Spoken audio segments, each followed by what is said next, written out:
ఈరోజు ఈ ఉదయమే ఈ పాడ్కాస్ట్ చేయడానికి ఒక రీజన్ ఉంది. శివశక్తి దత్త అనే పేరు చాలామంది విన్నారో తెలీదు. ఆయన ఈ మధ్యనే ఆస్కార్ గెలుచుకున్నటువంటి ఎంఎం కీరవాణి వాళ్ళ ఫాదర్. సో ఈ వీడియో చేయడానికి కారణం అదొక్కటి కాదు. ఈ భూమి మీద మనతో పాటు జీవించే చాలామంది వాళ్ళ జీవితాన్ని రకరకాలుగా సార్థకం చేసుకున్నారు. పెయింటింగ్స్ వేస్తూ, పాటలు రాస్తూ, కాస్త క్రియేటివ్గా జీవిస్తూ, చాలామందికి ఉపాధినిస్తూ, ఒక స్ఫూర్తినిస్తూ, హార్మోనియస్గా జీవితాన్ని పండించుకున్న వాళ్ళలో శివశక్తి దత్త గారు ఒకరు. సో ఆయన గురించి మనకెవ్వరికి తెలియని ఆసక్తికర విషయాలు. ఎందుకు ఇట్లా అంటున్నానంటే, నాకున్న క్యూరియాసిటీ ఏంటంటే, అందరికీ సమయం ఉంది, ఆ సమయాన్ని కొందరే సద్వినియోగం చేసుకుంటారు. అందులో శివశక్తి దత్త గారు ఒకరు. నేను కూడా ఆయన కలిశాను. సో ఆయన గురించి చెప్పడానికి మనకి మంగళవారం ఇట్లాంటి సినిమాలకి రచన చేసినటువంటి, స్క్రీన్ ప్లే రాసినటువంటి అజయ్ గారు వచ్చారు. కొన్ని విషయాలు తెలుసుకుందాం. మన మధ్య ఉన్న వ్యక్తి కదా, ఒక 10 నిమిషాలు ఇస్తే తప్పేం లేదు. అందుకని నమస్కారం అజయ్. సో ఇప్పుడే మీరు ఫోన్ చేస్తేనే తెలిసింది. సో చెప్పండి, అంటే లాస్ట్ టైం కూడా మనం ఒక 5 నిమిషాలు మాట్లాడుకున్నాం మీ ఇంట్లో కలిసి. అందుకని మీరు అక్కడికి వెళ్తున్నట్టున్నారు. వెళ్ళే ముందు కొన్ని మాటలు చెప్పండి. నాకు దత్తా గారు, మేము ప్రశాంత్ వరం గారు ఆకి నేను పనిచేశాను అనమాట, అనే మూవీకి. సో ఆ సినిమాతో ఆయన పరిచయం నాకు. ఆ సినిమాకి కూడా ఆయన ఒకటి రాశారు. సో దానికి అక్కడి నుంచి పరిచయం ఆయనతో. ఆల్మోస్ట్ 7 years జర్నీ ఆయనతో. సో ఆయనతో నాకు మెయిన్ ఏంటంటే, నేను ఆశ్చర్యపోయేది ప్రతిసారి ఆయన దగ్గరికి వెళ్ళినప్పుడు, ఆయన ఇంటికి వెళ్ళినా, ఎప్పుడు వెళ్ళినా, ఇప్పుడు ఆయనకి 92 years రాత్రే కాలం చేశారు. 93 years. బిగ్గెస్ట్ థింగ్ అండి, అజయ్ ఒక కథ చెప్తానంట అంటారు. అంటే ఆయనకి ఒక క్యూరియాసిటీ అనమాట, ఒక కథ చెప్పాలి, ఇది అని ఎప్పుడు తీసినా ఆయన దగ్గర బౌండ్ స్క్రిప్ట్లు ఒక 10-15 ఉంటాయి. ఎప్పుడు తీసినా చూసి, ఇది మొన్న ఒకటి కథ చెప్పాను కదా అజయ్, అందులో ఇప్పుడు కొన్ని చేంజెస్ అనుకుంటున్నాను, ఇప్పుడు ఈ క్యారెక్టర్ ఇలా అని చెప్తారు. అంటే ఒక చిన్న పిల్లవాడు లాగా. అసలు ఎంత ఉత్సాహం అంటే, అంటాం కదా. అయ్యో అసలు మీకు ఆయన అంతే, వాళ్ళ బ్రదర్ ఉన్నారు డాక్టర్ రామకృష్ణ గారు అని, ఆయన కూడా అంతే. సో దత్తా గారిలో ఆ క్యూరియాసిటీ నన్ను ఎప్పుడు ఆశ్చర్యపడుతుంది. సో అన్నిటికన్నా మెయిన్గా ఎప్పుడు వెళ్ళినా పెయింటింగ్ వేసేవారు ఆయన ఇంటి నిండా. మీరు చూసే ఉంటారు. అవును, ఆ రోజు నేను కూడా ఒక నిర్ణయం తీసుకున్నా, నేను ఇంకా అమలు చేయలేదు. అదేంటి, ప్రతిరోజు పెయింటింగ్ వేయడం. అట్లా హండ్రెడ్స్ ఆఫ్ పెయింటింగ్స్ ఆయన వేశారు. అంటే ఇది ఎవరికి చెప్పలే, అదేమో అమ్ముకదొబ్బడానికి కాదు. జీవితంలో మనకున్న ఏకైక ఇంధనం ఏంది, టైం. దాన్ని ఎట్లా యూటిలైజ్ చేసుకుంటాం అనే దానికి అది ఒక ఎగ్జాంపుల్. ఇంకోటి కన్సిస్టెన్సీకి పరాకాష్ట కదా. నేను ఒకరోజు అలాగా ఆయన ఇంటికి వెళ్ళినప్పుడు ఆయన పెయింట్ వేస్తున్నారు, మధ్యలో ఒక బుక్ ఇలా తీసి అందులో ఏదో ఫోటో ఉంటే ఆ ఫోటోకి ఇలాగ నమస్కారం చేసుకుంటున్నారు, మళ్ళీ వేస్తున్నారు. నాకు అర్థం కాలేదు, ఇది ఏంటి, ఈ ఫోటో ఏంటి, ఫోటోలో ఎవరో అనే క్యూరియాసిటీ నాకు ఉంది. ఆయన గమనించి అప్పుడు పిలిచి కూర్చోబెట్టి చెప్పారు అనమాట, ఎందుకు ఇది చేస్తున్నాను అంటే. సో అందులో ఆ ఫోటో ఎవరిదంటే, ఎంఎం శ్రీలేఖ గారు ఉన్నారు కదా మ్యూజిక్ డైరెక్టర్, వాళ్ళ ఫాదర్ అనమాట. సో దత్తా గారి తమ్ముడు ఆయన. సో ఆయన తమ్ముడికి నమస్కారం చేసి పెయింటింగ్ వేస్తున్నారు. ఏంటండి ఇది అంటే, ఆయనకి వాళ్ళ తమ్ముడు ఒక ఆల్మోస్ట్ 35 years బ్యాక్ చెప్పారంట, అన్నయ్య నువ్వు ఎట్టి పరిస్థితుల్లో పెయింటింగ్ ఆపొద్దు, ఏ రోజు ఎంత వేసావు అనేది నేనేమి అడగను, నువ్వు ఊరికే అలా లేచి ఊరికే ఒక సూర్యుడు 2 కొండల బొమ్మ వేసినా పర్లేదు, కానీ పెయింటింగ్ వేయకుండా లేదా డ్రాయింగ్ వేయకుండా ఆ రోజు పూర్తి అవ్వకూడదు అని చెప్పారు. అప్పటి నుంచి ఇప్పటికి ఈ రోజు వరకు ఆయన మానలేదు. అంటే ఐసీయూలో ఉన్నా కూడా అట్లీస్ట్ ఒక ఒక సర్కిల్ గీసి అలాగా. అంటే ఆ కన్సిస్టెన్సీ అనేది అప్పటి నుంచి మెయింటైన్ చేస్తారు అనమాట. అందుకే మీరు ఆయన వర్క్స్ చూస్తే మామూలుగా ఉండవు. అది ఇన్స్పైరింగ్ థింగ్. నాకు ఇంకోటి చాలా ఆశ్చర్యం అనిపించింది, ఆయన మిర్రర్స్ దగ్గర, ఆయన ఇంట్లో ప్రతి మిర్రర్ దగ్గర 19 అని రాసి ఉంటుంది. 19 ఇదేంటి 19 ఏంటి అనేది అంటే ఐఎమ్ ఆల్వేస్ దట్ ఏజ్ అంటే. సో ఎప్పుడు అది రిమైండ్ చేసుకుంటారు అనమాట. అంటే మనసుకు వయసు లేదు, శరీరానికి వయసు. సో అందుకే ఇప్పుడు 93 years అయినా సో హీజ్ అది అనేది గడిచిన కొంతకాలంగా అనారోగ్యంతో వెరీ రీసెంట్ 1 month బ్యాక్ కొంచెం ఇదయ్యారు. లాస్ట్ 10 days నుంచి అనుపమ్ ఖేర్ గారు ఒక వీడియో షేర్ చేసి స్టిల్ హీ ఈజ్ యంగ్, అతను బానే ఉన్నారని చెప్పి పోస్ట్ చేసిన చూశాను. అవునవును. సో అంటే క్యూరియాసిటీ అండి. అంటే ఇప్పుడు ఎప్పుడు వెళ్ళిన ఒక 90+ వ్యక్తి ఉత్సాహం అదే. అంటే మామూలుగా నేను కూడా ఇప్పుడు కన్సిస్టెన్సీ నేను కూడా ఒక ధ్యాన సాధన లాగా చూస్తాను. ఎగ్జాంపుల్ పూల పార్కే ఉంది, ఎవ్రీడే వస్తాను, ఎవ్రీడే నీళ్లు పోస్తాను, ఎవరున్నా లేకున్నా నేను చేయవలసింది నేను చేస్తాను. అంటే ఎదురు చూడడం లేదు. ఈ కన్సిస్టెన్సీలో మనసు నిలబడ్డ ఉంది, కన్సిస్టెన్సీలో సమయం మర్చిపోవడం ఉంది. అంటే అది అట్లా ఉన్న వాళ్ళకి తెలుస్తుంది యాక్చువల్గా వాట్ హ్యాపెన్స్ అనేది. అవునవును. ఇప్పుడు ఆయన మల్టీ టాలెంటెడ్ అండి. ఆయనకి గొప్పతనం ఏంటంటే రాజమౌళి గారి కుటుంబంలో ఆర్టిస్టిక్ సీడ్ వేసింది ఆయన. అవును. సో అది మెయిన్. సో ఆయన అంతెందుకు అంటే నాది కూడా జనరల్ అబ్జర్వేషనే. ఇప్పుడు ఒక టైంలో ఒక ఎన్టీఆర్ లేకపోతే ఏఎన్ఆర్ ఇండస్ట్రీకి ఒక పివటల్ ఫల్క్రమ్గా మారారు కదా. అట్లా ఇప్పుడున్న టైంలో ఈ రాజమౌళి కుటుంబము లేకపోతే శివశక్తి దత్త కుటుంబం ఇండస్ట్రీకి ఒక పిల్లర్గా మారిపోయారు. అంటే మనం చూస్తే చాలా రూట్స్ ఉన్నాయి, ఎవరెవరో పనిచేస్తున్నారు. అట్లా నిలబడడం వల్ల ఆయన చుట్టూ చాలా మంది నిలదొక్కున్నారు. ఇప్పుడు ఆయన సొంతంగా నేర్చుకున్నారండి, మ్యూజిక్ అవ్వచ్చు, ఇది అవ్వచ్చు. సో ఇప్పుడు ఆయన కొడుకు కీరవాణి గారు మ్యూజిషియన్, వాళ్ళ 3 అబ్బాయిలు ఆయనకి. కాంచీ గారు రైటింగ్ సైడ్ ఉన్నారు, యాక్టర్. కళ్యాణి మాలిక్ ఆయన కూడా మ్యూజిక్ చేస్తారు. అంటే ఇవన్నీ జరగటానికి ఆయన బ్రదర్ విజయేంద్ర ప్రసాద్ గారు రైటర్. వాళ్ళిద్దరు కలిపి ఫస్ట్ రాసిన మూవీ 1988లో. విజయేంద్ర ప్రసాద్ సొంత బ్రదర్, తమ్ముడు. సో జానకి రాముడు వీళ్ళిద్దరు, విజయేంద్ర ప్రసాద్ గారు, దత్త గారు ఫస్ట్ రాసిన స్క్రీన్ ప్లే 1988. జానకి రాముడు. అక్కడి నుంచి జర్నీ ఉంది. అంటే వీళ్ళ కుటుంబం అంటే ఆస్తులు అవన్నీ ఉండేవి ఒకప్పుడు. కొవ్వూరు, రాజమండ్రి దగ్గర కొవ్వూరు. సో ఆస్తులన్నీ ఉండేవి. కానీ ఈయన ఆర్టిస్టిక్ అర్జు వల్లే చాలా మటుకు కోల్పోయారు అనమాట. సో దత్తా గారు సినిమా తీయాలనుకుని మెడ్రాస్ వెళ్ళి అక్కడ ఒకటి తీశారు, ఒక మూవీ. అది ఇది అవ్వలేదు, కానీ they last so much money అనమాట. కానీ అది చూడండి తర్వాత హౌ ఇట్ ట్రాన్స్లేటెడ్. అది అంటే సీడ్ బలంగా ఉంటే ఫస్ట్ లో కొంచెం ఆకులు రాకపోయినా తర్వాత చాలా బలమైన చెట్టుకి ఎదిగారులే వాళ్ళు, అందరూ ఏ డౌట్ లేదు. అంటే నేను 2-3 years బ్యాక్ నుంచి కలుస్తున్నప్పుడు కూడా ఆయన ఒకటే అంటారు, ఇప్పుడు నెక్స్ట్ సినిమా ఇప్పుడు ఇది అనుకుంటున్నాను, దీనికేమో ఇది అనుకుంటున్నాను, ఇందులో చిన్న క్యామియో రోల్ ప్రభాస్ చేస్తాడు. అంటే ఆ క్యూరియాసిటీ, ఇంకా ఫిజికల్గా అంత ఓపిక లేకపోయినా వెళ్ళిపోయి డైరెక్ట్ చేయాలి. ఆల్రెడీ ఒకటి డైరెక్ట్ చేశారు ఆయన అంతకుముందు, చంద్రహాస్ అని ఒకటి చేశారు, 2 చేశారు ఆయన. సో ఆయన ఆ అర్జ్, ఆ క్యూరియాసిటీ, అవును అదే ఇంపార్టెంట్.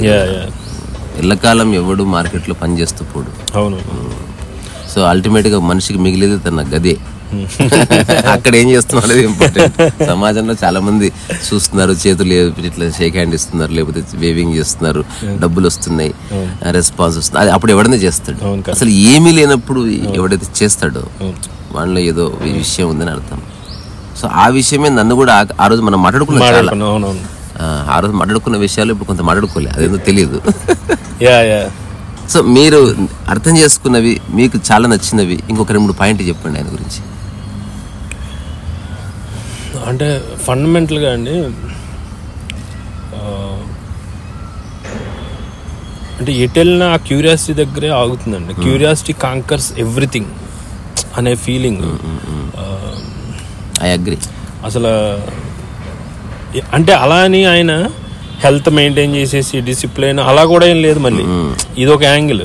ఆయన ఎప్పుడు వెళ్ళినా రా భోంచేద్దు కానీ అని చెప్పి పులిహార ప్రసాదం ఎప్పుడు రోజు పూజలు జరుగుతాయి వాళ్ళ ఇంట్లో.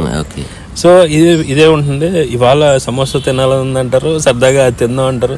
అంటే దీనికి దానికి సంబంధం లేదు. అంటే మైండ్ ఎంత పవర్ఫుల్ అనేది one of the important things. Great. ఆయన ఏ సినిమాలకు రాశారు? యా, ఇది మంచి విషయం.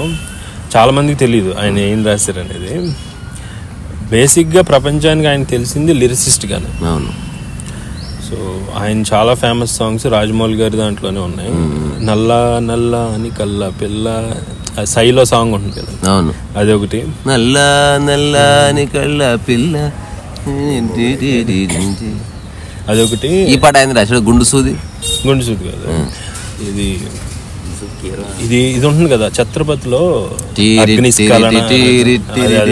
ఇప్పుడు నేను బాలాజీ కార్లో వెళుతూ ఈ మాట చెప్పేవాడికి, ఆయన ఎవరు నాకు తెలియదు అన్నాడు వాడు. అవును, అదేంటి అంటే దాని లిరిక్స్ రాసింది ఆయనేరా. అట్లాగా. సో అది ఇంకా బాహుబలిలో ఇది మాహిష్మతి యాంతం. మాహిష్మతి నమస్కారం సామ్రాజ్యం అస్మాగం అది అదే సరే. ఇంకా చాలా ఉన్నాయండి. ఇప్పుడు సాహోరే బాహుబలి అదొకటి. RRRలో రామం రాఘవం అనే ఒక సాంగ్ వస్తుంది. హనుమాన్ థీమ్ సాంగ్ కూడా ఆయన రాశారు. చాలా ఉన్నాయి. అంటే మీకు సాంస్క్రిట్ బాగా అనిపించే సాంగ్ ఉంటే రాజమౌళి గారి దాంట్లో ఆటోమేటిక్గా ఆయన కొంచెం భాష పాండిత్యం ఉన్నవి. ఆయనకి ఆల్మోస్ట్ 7 లాంగ్వేజెస్ వచ్చండి. 7 లాంగ్వేజ్ మాట్లాడతారు. అంత ఫ్లూయెంట్గా ఉంటుంది. వస్తారు, మ్యూజిక్ కొడతారు. ఆయన ఓన్లీ లిరిసిస్టే కాదు, మ్యూజిక్ కంపోజర్ అన్ని తెలుసు. ఆయనకు సాధ్యమైన చేసి మిగతా వాళ్ళకి అవకాశం ఇప్పించాడు. వాళ్ళకు ఒక గ్రౌండ్ ప్రిపేర్ చేశాడు. సో ఆయన చుట్టూ ఉన్న ఇట్లాంటి వాళ్ళు కీరవాణి లేకపోతే రాజమౌళి వీళ్ళ వర్క్ చూసి ఆయన సెలబ్రేట్ చేసుకునేవాడు. మామూలు కాదు అసలు.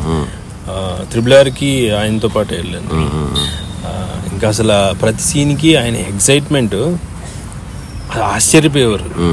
అసలు అబ్బా ఇది ఎంత బాగా తీసాడు అసలు అలా అని చెప్పేసి వెంటనే అది ఫోన్లో షేర్ చేసుకుని అసలు ప్రతి మూమెంట్కి ఎంత ఆశ్చర్యం ఇది అసలు ఆ సీన్ ఎలా కన్సీవ్ చేశాడు అది ఇది అని అసలు చాలా ఆశ్చర్యపోయేవారు. అంటే చైల్డ్ లైక్ క్యూరియాసిటీ అసలు మామూలు కాదండి. అసలు చాలా ఇంపార్టెంట్ అది లైఫ్. వెరీ ఇన్స్పైరింగ్ అండి. అసలు ఇప్పుడు మీకు యాక్చువల్గా నాకు కొంచెం లో అనిపించిన ఆయన దగ్గరికి వెళ్ళి కూర్చుంటే ఒక పంపప్ అయిపోతుంది. అంత క్యూరియస్. అసలు ఓ పెద్ద అని చెప్పాడు, పుట్టడం నువ్వు ప్లాన్ చేసుకోలేవు, మరణించడం నువ్వు ప్లాన్ చేసుకోలేవు, ఆ పుట్టుకకి మరణానికి ఉన్న ప్రతి విధోపని నువ్వు ప్లాన్ చేసుకోవచ్చు.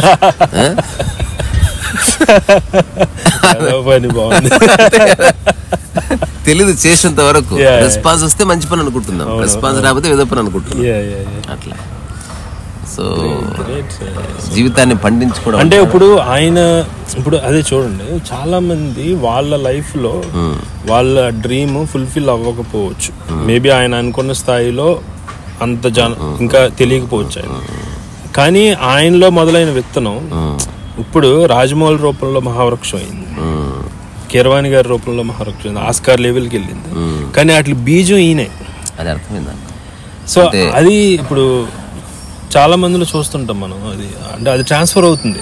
అది కలెక్టివ్ బాడీస్ అవి మనకు వేరే వేరే కనబడొచ్చు, కానీ ప్రాబబ్లీ మనకు వ్యక్తులుగా కనబడ్డ లక్ష్యం ఒకటే.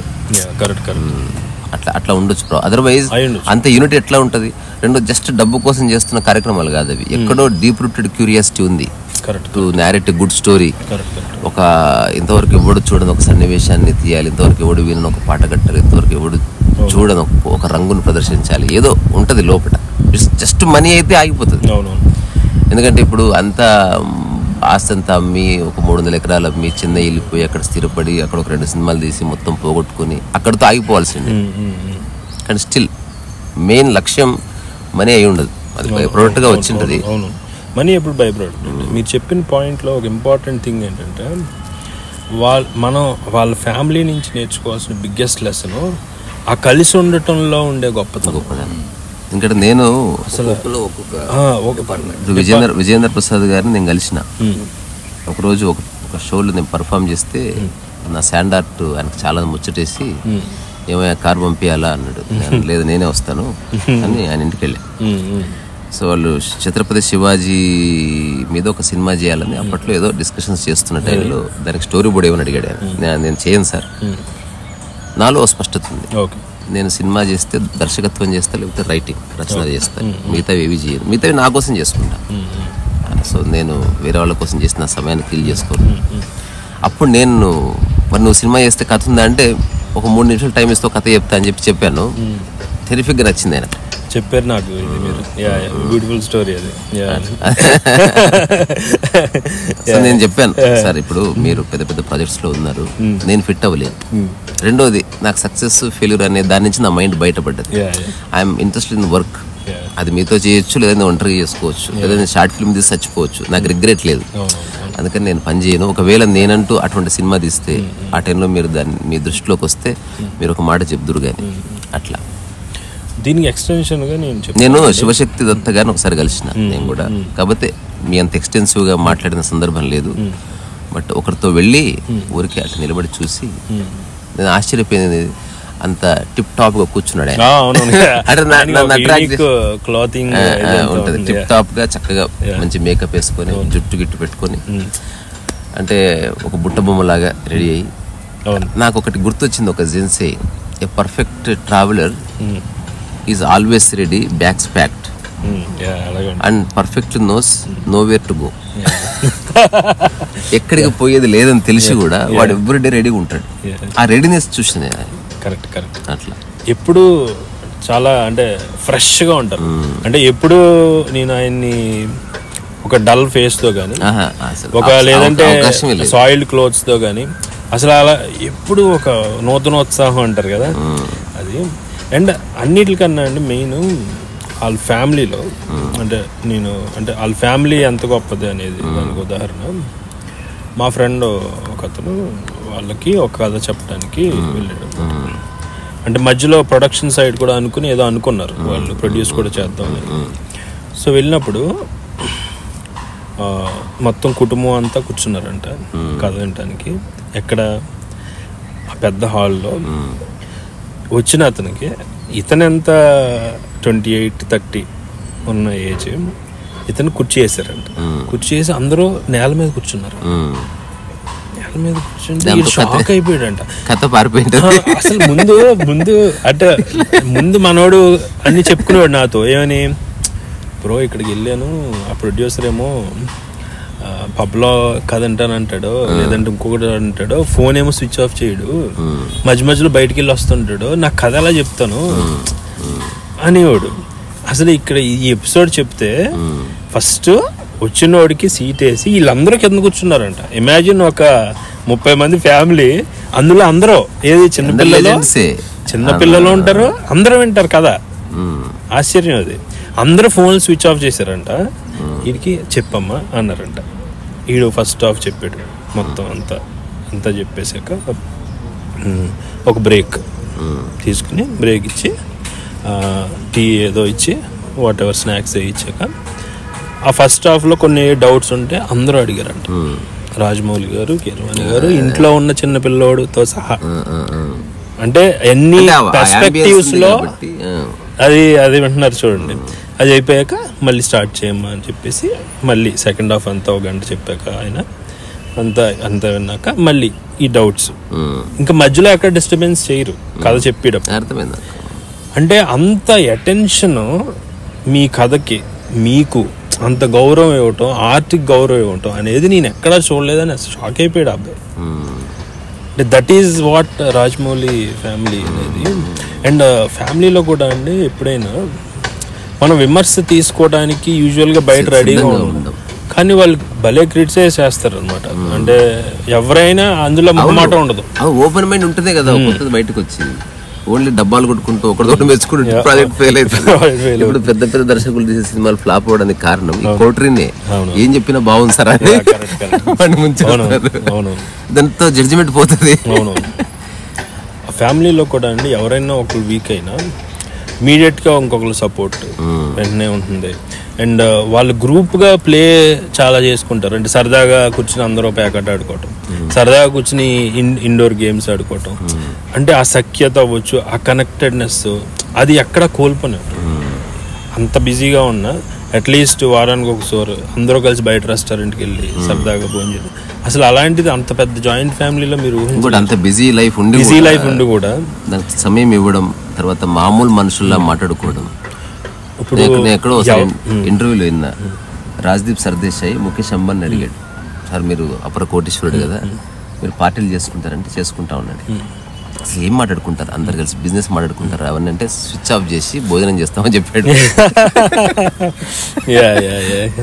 అల్టిమేట్ గా అంటే అందరూ మనుషులే. నువ్వు ఇప్పుడు రాజమౌళి గానీ, లేకపోతే కీరవాణి గానీ, శివశక్తి దత్త గానీ, professor Steven Spielberg, they are all after all human beings. So ఆ హ్యూమన్ బీయింగ్స్ ఉండే బేసిక్ ఎథిక్స్ లేకుండా నువ్వు ఎంత క్రియేటివ్ పర్సన్ అయినా అది వేస్ట్. వాళ్ళు అంటే కలెక్టివ్ గా, అంటే మొత్తం ఫ్యామిలీ కలిపి ఒకే వ్యక్తి శివశక్తి కాదు, అంటే ఓవరాల్ కలెక్టివ్ బాడీ. ఇప్పుడు మీకు ఒక ఫారెస్ట్ ఉందనుకోండి, ఇప్పుడు ఇక్కడ ఉన్న వాటికి అలా ఉండదు, కానీ యూజువల్ గా మనం ఆర్టిఫిషియల్ గా తెచ్చేయటం. ఒక ఫారెస్ట్ అనేది ఎంటైర్ ఫారెస్ట్ ఒకటే బాడీ ఉంటుంది. మీకు ఎలా అనిపిస్తుంది అంటే ఒక చిన్న సపోజ్ ఒక చెట్టు వీక్గా ఉంది ఫారెస్ట్లో, అప్పుడు కింద రూట్స్ నుంచి వేరే చెట్టు దానికి సప్లై చేస్తుంది. మీకు ఐడియా ఉంది? One body. అవును. సో అదొక వన్ బాడీ, అది వేరే స్పెసీస్ చెట్టు అయినా. అంటే ఇలాంటి ఒక అద్భుతమైన డాక్యుమెంటరీ తీశారు, ఫెంటాస్టిక్ ఫంగీ అని. ఫంగై కింద యాక్చువల్ ఫంగై దాన్ని మనం మామూలుగా వరల్డ్ వైడ్ వెబ్ అంటాం కదా, దాన్ని వుడ్ వైడ్ వెబ్ అంటారు. వుడ్ అంటే ఫారెస్ట్ అది కదా, కింద నెట్వర్క్ ఉంటుంది. ఫంగై అనేది అంటే మనం ఏవే టాపిక్ వెళ్తున్నాం, కానీ ఫ్యామిలీ అనేది ఎంత స్ట్రాంగ్ ఉంటుంది అన్న దాని గురించి. ఇప్పుడు పైన చెట్లే కనిపిస్తున్నాయి మీకు, కానీ ఆ భూమిలో ఉన్న రూట్స్లో ఆ ఫంగై అనేది ఒకటి ఉంటుంది. ఫంగై అనేది అనిమల్ కాదు, ప్లాంట్ కాదు, అదొక వేరు. దానికి ప్లాంట్ అనిమల్ అనమాట. ఆ ఫంగై ఏంటంటే ఈ రూట్స్ అన్నిటిని కలిపి కమ్యూనికేషన్కి అది ఉపయోగపడుతుంది. అంటే ఇక్కడ గనక ఒక ఫంగిని ముట్టుకుంటే నార్త్ అమెరికాలో ఉన్నది రెస్పాండ్ అవుతుంది ఇప్పుడే, రైట్ నౌ. అట్లాంటి ఒక బలమైన నాడి వ్యవస్థ. అవును. సో మీకు సరే సబ్జెక్ట్ అది కాదు, బట్ ఇంకో రోజు ట్రీస్ గురించి మాట్లాడుకోవాలండి. అది చాలా బాగుంటుంది సబ్జెక్ట్. సో అది అంటే ఒక ఫ్యామిలీ కనెక్షన్. ఫారెస్ట్ ఎలాగో రాజమౌళి గారి కుటుంబంలో ఎవరైనా ఒకళ్ళు కొంచెం గర్వం పెరుగుతుంది అంటే వెంటనే ముట్టుకేస్తారు. ఎవరైనా కొంచెం లో అవుతున్నారంటే కొంచెం అందరూ చేసుకోవాలి. సో అదండి ఆయన ఫ్యామిలీ నుంచి బిగ్గెస్ట్ టేక్ అవే. సో ఇది ముగించే ముందు ఒక 2 మాటలు రియల్ లైఫ్లో నేను చూసింది. ఒక స్టేజ్ మీద ఒక ఆయన మాట్లాడుతున్నాడు, ఆ వారం క్రితమే మరణించిన వ్యక్తి గురించి, సంతాప సభ. అద్భుతంగా మాట్లాడాడు, గ్రేట్ అప్లాజ్ వచ్చింది. ఊర్లో అందరూ వచ్చి అప్రిషియేట్ చేస్తున్నారు అతను. అసలు ఆయన అంత గొప్పవాడని మాకు తెలియదండి, ఎంత బాగా చెప్పారు మీరు. నేను పక్కనే ఉన్నా, అప్పుడు ఆయన నాతో ఏమన్నా తెలుసా, నేను పోతే అట్లా ఎవరన్నా మాట్లాడతారా అని అడిగాడు. అంటే నేను చెప్పి నేను మాట్లాడతాను. ఎప్పుడు పోతావు చెప్పని అడిగారు. అది వేరే సరే, నాకు తెలియాలి కదా, నువ్వు చెబితే నేను ప్లాన్ చేసుకుంటా అన్నది. అట్లా ప్రతి ఒక్కడు మరణించక తప్పదు, మరణించిన ప్రతి ఒక్కడు జన్మించక తప్పదని భగవద్గీతలో చెప్పిండొచ్చు. సో మనం అంతా వీఆర్ గోయింగ్ టు డై. అందుకని ఇప్పుడు శివశక్తి దత్త ఆయన ఎవరో పోతే మనమేంది మాట్లాడుకోవడం అనుకోవద్దు. మీరు మరణించినా మీ గురించి ఈ భూమి మీద ఎవరో ఒకరు పావుగంట మాట్లాడగలగాలి, అట్లీస్ట్ గుడ్ ఆర్ బ్యాడ్. పోయాడరా నా కొడుకు కొంచెం ఏదైనా మాట్లాడుకుంటే చాలు. అందుకని రియల్ ట్రిబ్యూట్ అంటే మనం పూలదండలు అది కాదు, మన మాటని లేదా ఆలోచనని ఒక వ్యక్తి వైపు కాసేపు ఉంచి అతను ఊరికే స్మరించుకొని ఇక ఈ రోజుతో వదిలేయడం. ఇప్పుడు ఆయన చనిపోయి నేను రాత్రే నాకు 10 కాల్ వచ్చింది. ఎంతే లేదండి, ద సో కాల్డ్ పరిమళం ఉంటుంది చూసారా, అది స్టార్ట్ అయిపోయింది చూసారా మన ఈ టాక్. సో ఆయన ఇక్కడే ఉన్నారు. అవును, ఇప్పుడు ఎవరైతే మళ్ళీ మాట్లాడుకుంటారో మళ్ళీ అక్కడ ఉన్నారు. సో అంటే ఇప్పుడు యాక్చువల్లీ తెలుస్తుంది, కొందరు సజీవంగా ఉన్నప్పుడు తెలుస్తుంది, కొందరు వెళ్ళిపోయిన తర్వాత ఓహో వీళ్ళలో ఇంత స్టఫ్ ఉందా, వీళ్ళు అజ్ఞాతంగా ఇంత పని చేశారా. సి ఒక వ్యక్తి నిలబడ్డం వెనుక చాలా మంది కింద ఉంటారు. నేను చాలాసార్లు చెప్తాను కదా, ఇప్పుడు టెండూల్కర్ ఇట్లా ఒక ట్రోఫీ పైకి లేపితే సమస్త భారతదేశం ట్రోఫీ లేపినట్టే. Correct, is not just alone, invisible hands lakhs of ఉంటాయి. అందుకే మనం ఏదైనా చేసినామంటే మనం చేసినాం డబ్బా గుద్దుకోవద్దు. మన వెనక ఎవరెవరు మనకు భోజనం పెట్టిన వాళ్ళు, మనకు ఆటో డ్రాప్ చేసిన వాడు, భూకంపం రాకుండా తిరిగిన భూమి, ఆ రోజు రకరకాల ప్రత్యక్ష పరోక్ష శక్తుల సహకారంతోనే ఈ పాడ్కాస్ట్ చేయబడుతుంది, ఈ నుంచి మాటలు వస్తున్నాయి, నువ్వు వినగలుగుతున్నావు. అట్లాగే ఆయన కూడా అలా ఒక సోర్స్ ఆఫ్ ఇన్స్పిరేషన్గా మారడం వెనుక అతనికి ఒక కథ ఉంటుంది. అతనికి ఏదో స్ఫురణ కలిగింది, అక్కడి నుంచి ఆయన ఒక మనస్సుని స్థిరపరచుకొని అట్లీస్ట్ ప్రపంచాన్ని ఎవడు ఉద్ధరించలేడు, బట్ అట్లీస్ట్ తన చుట్టూ ఉన్న కొంత సమాజాన్ని ఆయన ఖచ్చితంగా ఇన్స్పైర్ చేశారు. చెప్తుంటే నాకు ఆయన ఒకటి హ్యాండ్ పెయింట్ చేసిన సంథింగ్, ఒక వెంకటేశ్వర శివాజీ చూసారా. సో అదేదో ఇచ్చారు పెయింట్ గిఫ్ట్గా. అయితే అక్కడ ఆ పెయింట్ కింద ఏమనుందంటే కమలేషన్ ఉంది. సార్ ఇదేంటి అంటే కమలేష్ అంటే నేను ఎవ్రీ 10 yearsకి నా పేరు మార్చుకుంటూ ఉంటాను. ఆ పెయింటింగ్ వేసినప్పుడు నా పేరు అది నాకు అది భలే అనిపించింది. అంటే ఎవ్రీ 10 yearsకి ఆయన మారిపోతాడు వేరే వ్యక్తిగా, వేరే పేరు పెట్టుకుని. శివశక్తి దత్త అనేది ఇప్పుడున్న పేరు ఆయనకి అంతే. మామూలుగా ఒరిజినల్ ఆయన పేరు కోడూరు సుబ్బారావు గారు సంథింగ్ ఏదో. సో దానికి మధ్యలో కమలేష్, ఇంకో 10 years తర్వాత ఇంకో పెయింటింగ్స్ లో ఇంకో పేరు ఉంటుంది. ఒక విధంగా డిస్కనెక్టింగ్ ఫ్రమ్ హిమ్సెల్ఫ్, అంటే ఆ పాతది వదిలేసి చేసుకోవడం, అది ఒకటి చాలా బాగా అనిపించింది నాకు. అంటే కైండ్ ఆఫ్ డీఇండివిడ్యుయేషన్ అంటారు, అంటే ఆ ఐడెంటిటీని తీసేయటం. నేను ఒక రష్యన్ స్టోరీ చదివే చిన్నది. ఒకడిని ఫర్ సమ్ రీజన్ ఒక 7 years హౌస్ అరెస్ట్ చేస్తారు ఒక ఛాలెంజ్లో. నువ్వు 7 years ఎట్లా సర్వే అవుతావు, ఏం కావాలి ఇక్కడ, నా ఏం అక్కర్లేదు, ఒక డబ్బా ఆవాలి అని చెప్తాడు. ఆవాలతో ఏం చేస్తాడు, పొయ్యికి ఏమి లేదుగా, గ్రైండింగ్ కూడా లేదు, ఏం చేస్తాడు ఆవాలతో, డబ్బా ఆవాలతో చూద్దామని సీసీ కెమెరా ఉంటుంది. అప్పుడు ఆ డబ్బా ఆవాలు తీసుకొని దాన్ని తదేకంగా చూస్తాడు ఒక 2 రోజులు. ఆ తర్వాత ఒక పిడికిడి ఆవాలు తీసుకొని ఇసిరేస్తాడు. ఇసిరేసి ఒక్కొక్క ఆవగింజ ఏరడం మొదలు పెడతాడు అన్నమాట. అట్లా ఆ 7 సంవత్సరాల వరకు ప్రతిరోజు ఆవాలు చల్లడం, వాటిని ఏరడం, వాటిని కేటగరైజ్ చేయడం, ప్రతి ఆవగింజకు ఒక పేరు పెట్టడం. So he kept himself busy. చాలా సీరియస్గా, అంటే పొద్దున్న నిద్రలే స్నానం చేసుకొని ఆవాలు చల్లి, ఆవాలని ఒక పద్ధతి ప్రకారం వేయడం, ఒక పద్ధతి అంటే 50 ఆవాలు ఒక ఉప్పకు కట్టడం, అంటే ఇట్లాంటి డీటెయిలింగ్లోకి వెళ్ళడం. ఆ తర్వాత తద్వారా మనసుని లేదా పిచ్చి పట్టిపోతుంది. నువ్వు ఒక్కసారి ఖాళీగా ఉండడం అలవాటైంది అనుకో, నువ్వు అఫీషియల్గా చూడడానికి మనిషిగా ఉంటావు కానీ నీ మైండ్ ఎప్పుడో పిచ్చిది అయిపోయింది. చాలా మంది చూడడానికి బాగున్నారు, ఎప్పుడో పిచ్చులు అయిపోయారు వాళ్ళు. 2 మనిషి చేసేది, వాడికి తెలియదు వాడు పిచ్చోడని. రెండోది ఈజ్ వెయిటింగ్ ఫర్ డెత్ అంతే. He doesn't know what to do. Most of the people they are just waiting for the death. ఊరికి కూర్చొని టీవీ సీరియల్ చూస్తూ ఉంటారు. ఎందుకు చూస్తలేదు సార్, డెత్ వస్తలేదు.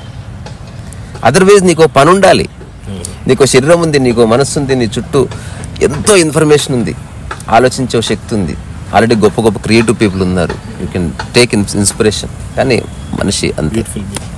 దీన్ని ఒక మొక్కలో చెప్పాలంటే మన భావాలు పాడవకూడదంటే ఆవాలు కొనుక్కోవాలి. సో ఇట్ ఈస్ వేగేష్ నా పొద్దున్నే ఫోన్ చేసి ఈ మాట అనగానే నాకు చాలా ఉత్సాహం వచ్చింది. ఎందుకంటే ఒక్కటే నాలో ఉన్నది ఇప్పుడు ఆయనలో ఉన్నది కామన్ ఏంటంటే నిరంతర ఆసక్తి, ప్రతి పనికిరాని దాని పట్ల విపరీతమైన ఆసక్తి, దాంట్లో ఒక ఆర్డర్ చూడడం, దాంట్లో ప్రగతి చూడడం, అది ఇంపార్టెంట్. ఉత్త ఆసక్తి ఉంటే పని చేయదు, ఆసక్తితో పాటు అందులో ప్రగతి కూడా కనబడాలి. You should feel the growth with in, అది నీకు తెలియాలి. అదర్వైజ్ వాళ్ళ తమ్ముడైనా కూడా ఆయనకి గౌరవం ఇచ్చి ఆ మాట, ఇప్పుడు అన్నయ్య చెప్పాడు అని కాదు, శ్రీలేఖ గారి ఫాదర్ ఈయనకి తమ్ముడు మాట నువ్వు ఎప్పుడు మానొద్దన్నయ్య అది ఎందుకు వాల్యూ? ఎవడు చెప్పిందైనా ఎవడు వాల్యూ ఎందుకు ఇవ్వాలి? దేవుడు చెప్పిందైనా నువ్వు మస్తు చెప్తావు రాబాయ్ అంటే అయిపోతుంది కదా, అది ఎస్కేప్. అది అట్లా కాకుండా కొందరు నిలబడతారు. దాంట్లో కొన్ని రహస్యాలు ఉన్నాయి కన్సిస్టెన్సీలో.